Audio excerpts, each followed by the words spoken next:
So we're going to look at some of these different pieces and test them out to see which ones sound good and which ones sound kind of clunky. Now the thing is, before you can do that, you need something to hit them with, something to strike them with, something to play them with. So I picked up a sort of random mallet. Joyce has one there too, which is actually a lot nicer than mine. This mallet is really perfect because it has a lot of weight on the end, like a real drum mallet that they manufacture. So when you throw the stick, the weight is all here, and then it's thinner where you hold it. So here I've got a mallet, just a nice solid piece of wood, about the right size and weight, and I'm going to pick up some pieces of driftwood and see how they sound. How does this piece of driftwood sound? Here's how I'm going to test it. I'm holding it up, I'm going to drop it, I'm going to strike it in the middle while it falls. That'll leave it free to vibrate, and I'll have a pretty good idea of how it's going to sound. Let's try this one. What do you think? Pretty clunky. Pretty clunky. So we can lose that one. The best pieces of driftwood for xylophone bars are usually between about 1 foot long and 3 feet long.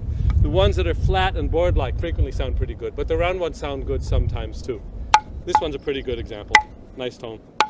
The ones that don't sound good are usually split or rotten, or maybe just, I don't know why, but you test them out and they just don't happen to sound that good, and there you go. Actually, that one's got a nice sound. What do you think? Borderline? Borderline. Oh, that's pretty good. How about this one? That's nice. I like this one. All right, so I like this one, so I'm going to keep this one. We'll start a pile someplace. For the moment, that's our pile. I don't know if I like the throwing thing. I'm going to try it on my legs here. Let's see. Oh, that's beautiful. That's a good one. Oh. I think that's pretty good. I'll give it a B. All right. All right, a B. Not as good as A B those puts it in the keeper pile for me. Not as good as the other one. Okay, now we've got our collection of bars, and we've got some towels here. We're going to use more towels than usual because we're going to make a bigger than usual xylophone.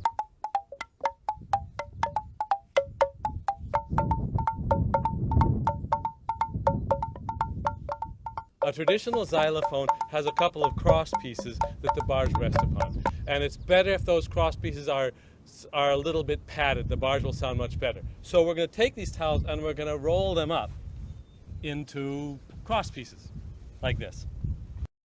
Okay, we're going to try and gather a bunch of bars that make a nice scale of some kind. So what kind of scale? A major scale? A minor scale?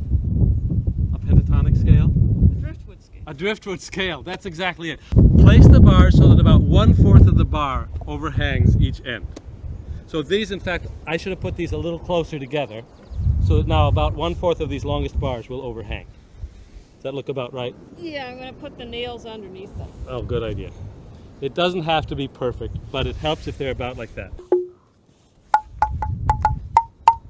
So Joyce, this one's making a dual pitch. Do you like that, or do we get rid of it? It's got that kind of funky sound.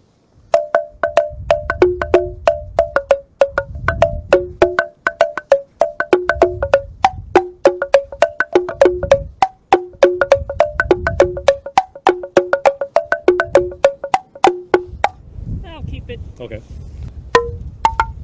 That's so high. That's amazing.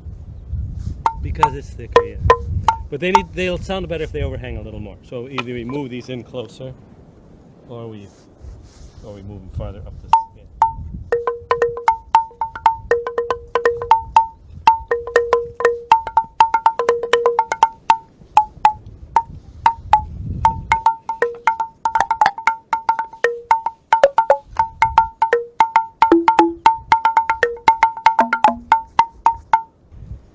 You know, when you use mallets that are just sticks, you be sure to hold them really loosely, because when I play the drums, there's skin, and I don't actually play them very hard. But with sticks that you're hitting with another stick, if you're really loose and you just throw the stick at it like that, it really bounces.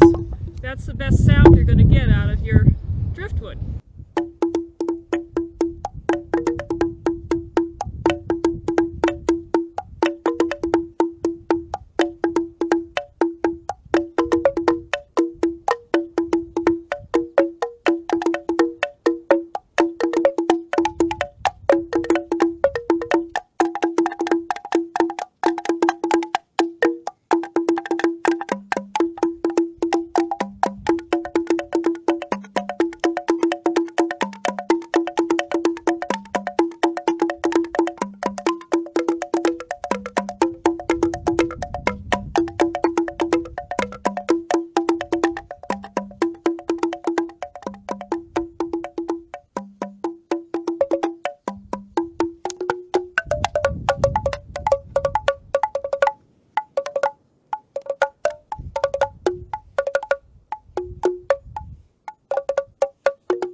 So if sometimes they dance out of position like that, because they're not held down in any way, they're going to move out of position and they won't sound good when they get off like that somehow.